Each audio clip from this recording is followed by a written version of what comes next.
Yo everybody, and welcome back to another episode of Let's Play Steins Gate 0. We've got another ending in the bag, so now let us move on to another ending. This one, let's see. I believe it was right as we had to make the call from Amadeus. No, to try and put the memories back into Kagari. I believe this is the one we need to do. Also, oh, I can't check now. Damn it. The sound of the phone ringing. Answer.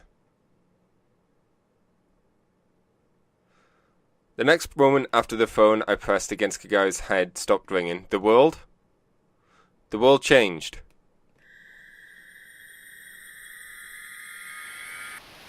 We don't even get to see. Because last time I let the conversation keep going and essentially Kagari / Krisu forced it. I was inside a deep black darkness. There was no sound, no temperature, just darkness, cold and silence. No one was here. I don't even know if I was asleep or awake. There was nothing but the vague sense of presence. Nothingness. Nothingness spreading out to infinity.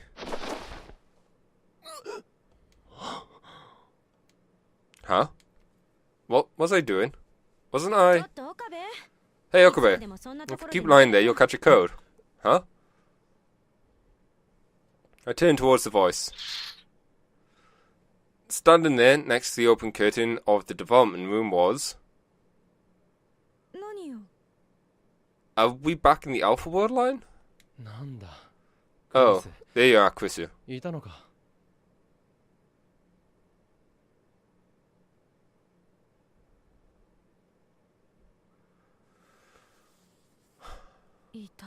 What do you mean, there you are? I've been here the whole time. Have you? Yes, yesterday and the day before. I've been here a long time.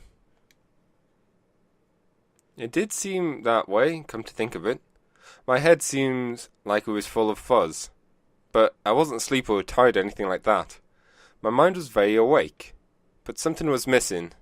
Something important. Hey, where are Dao and Mayuri? Are you really okay? Did something happen to you? What do you mean? Hashida and Mayuri are right here. Look. Huh?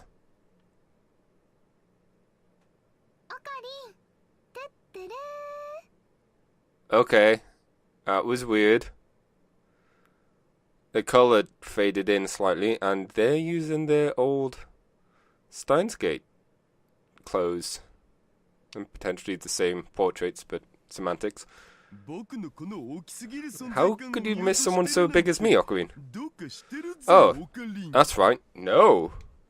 Dao and Mayuri were always here, weren't they? No, it wasn't just them.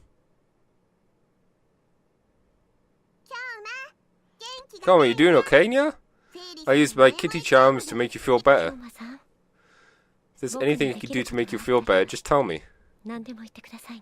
Ferris and Lukako too, and...